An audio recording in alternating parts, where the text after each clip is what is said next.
Jagan 2.0 super app అండి. ఏదైతే జగన్మోహన్ రెడ్డి గారు నిన్న జగన్ 2.0 సూపర్ యాప్ ఒకటి రిలీజ్ చేశారో, విడుదల చేశారో, ఆ యాప్ లక్షల డౌన్లోడ్ తోటి దూసుకుపోతుందని చెప్పాలా. ఎందుకంటే ఆ యాప్ ఎందుకు అసలు దేని గురించి అని చెప్పే ముందు నేను మీకు విషయం చెప్పాలా. జగన్ గారు ఆయన ఏదైతే సూపర్ యాప్ విడుదల చేస్తే వీళ్ళకి ఎందుకంటే కడుపు మంట నాకు అర్థం కాలేదు.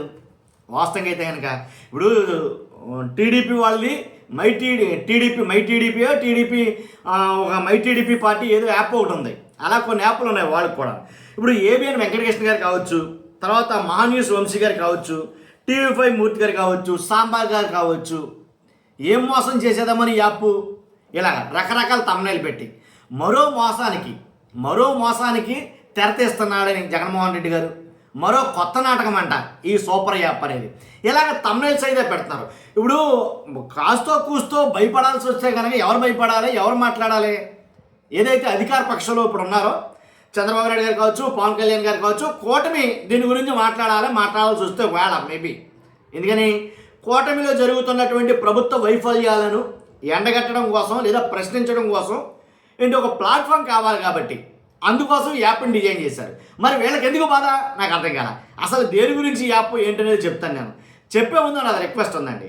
రాష్ట్ర ప్రజలందరికీ వాస్తవాలు తెలియాలి, రాష్ట్రంలో ఏం జరుగుతుందనేది. మీ బాధ్యతగా మీరు లైక్ చేయండి. మీరు లైక్ చేస్తే ఎక్కువ మందికి ఈ ఇన్ఫర్మేషన్, ఈ వీడియో షేర్ అవుతుంది. కొత్తగా మన ఛానల్ చూస్తే పక్కాగా సబ్స్క్రైబ్ చేయండి. మీ అమూల్యమైన అభిప్రాయాన్ని కామెంట్ రూపంలో తెలియజేయండి. జగన్ గారి ఏదైతే 2.0 సూపర్ యాప్ ఉందో అది విడుదల చేయడం కారణం ఏంటంటే, ఫేస్బుక్లో ఎవరో ఒకరు మాట్లాడారు, ప్రభుత్వం గురించి ప్రశ్నించారు ఫేస్బుక్లో, ఆ వీడియో డిలీట్. తర్వాత యూట్యూబ్లో మాట్లాడారు, ప్రభుత్వాన్ని ప్రశ్నించారు, ఆ వీడియో డిలీట్. తర్వాత ఇన్స్టాగ్రామ్లో మాట్లాడారు, ప్రభుత్వాన్ని ప్రశ్నించారు, ఆ వీడియో డిలీట్.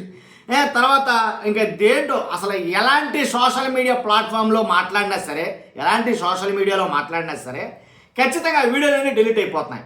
నీది నాది వీడియో డిలీట్ అయితే గొప్పతనం ఏముంది? జగన్ గారు మాట్లాడిన వీడియోలే డిలీట్ అయిపోతున్నాయి, డిలీట్ చేయిస్తున్నారు. అవసరమైతే ఫేస్బుక్కి లెటర్ రాస్తున్నారు, పోలీస్ కంప్లైంట్ పెడుతున్నారు. యూట్యూబ్కి మెటాకి లెటర్ రాస్తున్నారు, పోలీస్ కంప్లైంట్ పెడుతున్నారు. ఇలా చాలా రకాలుగా అయితే జరుగుతుంది. ఎక్కడా కూడా ప్రశ్నించిన వీడియోలు ఏవి కూడా ఉంచటం లేదు. నిన్న జగన్ గారు మాట్లాడింది ఇదే, ప్రశ్నించిన వీడియోలు ఏవి ఉంచటం లేదు. అందువల్ల ఒక యాప్ అంటూ కావాలి. ఆ యాప్లో మీరు ఏమైనా ప్రశ్నించాలనుకుంటే ఆ యాప్లో మాట్లాడండి, ఆ యాప్కి ఆ వీడియోలు పంపండి, ఆ యాప్లో ఆ వీడియోలు అప్లోడ్ చేయండి. సో దానికి ఎలాంటి డోకా లేదు అని అయితే జగన్మోహన్ రెడ్డి గారు మాట్లాడడం జరిగింది. నిజమే, చాలా వీడియోలు డిలీట్ చేయడం అయితే జరిగింది. జగన్మోహన్ రెడ్డి గారు అనే కాదు, చాలామంది మాట్లాడితే అవసరం లేదు, ప్రశ్నించారా అంటే కనుక, లేదా పరుష పదజాలతో మాట్లాడారంటే కనుక, లేదా ఇతర ఎలా మాట్లాడినప్పటికీ అయితే కేసు, లేకపోతే వీడియో డిలీట్, ఇలా జరుగుతుంది. కాబట్టి అందు గురించే యాప్ను మేము తీసుకొచ్చాం. అంతేకాదు కార్యకర్తలకనే సారథులకి, రథసారథులకి, అలాగే కార్యకర్తలకనే జగన్ గారికి కొంచెం అనుసంధానించేది ఒకటి ఉండాలి. ఖచ్చితంగా డిజిటల్ ప్లాట్ఫామ్ ఒకటి ఏర్పడాలి, ఒక యాప్ కావాలనే ఉద్దేశంతో ఆ యాప్ని డిజైన్ చేశారు. నాకు తెలిసి ఇది ఇంకా బాగా లేట్ అయ్యింది. నన్ను అడిగితే కనుక ఎప్పటికే లేట్ అయ్యింది. ఎప్పుడో చేయాలి ఈ పని వాస్తవంగా అయితే కనుక. మరి కాబట్టి ఇంకోటి ఏంటంటే, ప్రభుత్వ వైఫల్యాలను ప్రశ్నించడానికంటూ ఈ యాప్ డిజైన్ చేశారు. కానీ దాంట్లో ఎలాంటివైనా సరే డౌన్లోడ్ చేసుకోవచ్చు, ప్రభుత్వాన్ని ప్రశ్నించేవిగా అనేది వాళ్ళ ఉద్దేశం. అయితే ఇంతకు విచిత్రం ఏంటంటే, యాప్ను విడుదల చేసిన గంటకే 25,000 డౌన్లోడ్లు అయితే జరిగినాయి గంటకి. అంటే జగన్మోహన్ రెడ్డి గారు సాయంత్రం ఏదైతే యాప్ను విడుదల చేశారో ఆ గంటకే 25,000 డౌన్లోడ్లు. అంతేకాదు ఎప్పటికీ 1,00,000 దాటింది. ఆ యాప్ డౌన్లోడ్ అనేది 1,00,000 దాటింది.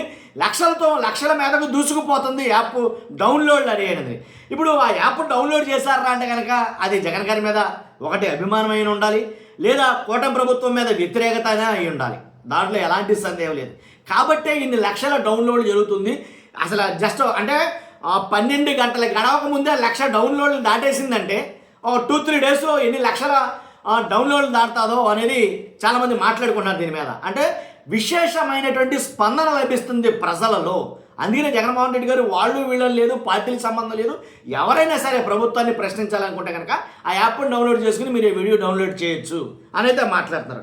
కాబట్టి అంటే 100% నేను అనేది ఒకటే, ఆయన యాప్ డౌన్లోడ్ చేశారు, కాబట్టి ఆ యాప్ వల్ల మంచో చెడో నష్టమో కష్టమో ఏమైనా ఉంటే కనుక అధికార పక్షంగా ఉంటుంది, వాళ్ళు మాట్లాడతారో. వాళ్ళకన్నా ముందే కొంతమంది, నేను ఏదైతే ముందు పేర్లు చెప్పానో, వాళ్ళు మాత్రం బీభత్సంగా నిన్న నుంచి వీడియోల మీద వీడియోలు పొంకానుగా వీడియోలు తీస్తున్నారు. ఏది జగన్ 2.0 అంట, ఇదో కొత్త నాటకం ఏంటి అంటే ఇంకా బరి తెగించడానికి ఇది ఒక మరో దారి, ఇలా చాలా థంబ్నెయిల్స్ పెట్టి వీడియోలు చేస్తామైతే జరుగుతుంది. కాబట్టి ఏది ఏమైనప్పటికీ జగన్మోహన్ రెడ్డి గారు తీసుకున్నది అది ఎంతవరకు సక్సెస్ అవుతుంది అనేది చూడాలి. చూస్తున్నాం మీరు అందరూ కూడా. మీ అభిప్రాయం కోసం కామెంట్ రూపంలో తెలియజేయండి. ఫస్ట్ అయితే లైక్ చేయండి. Thank you very much.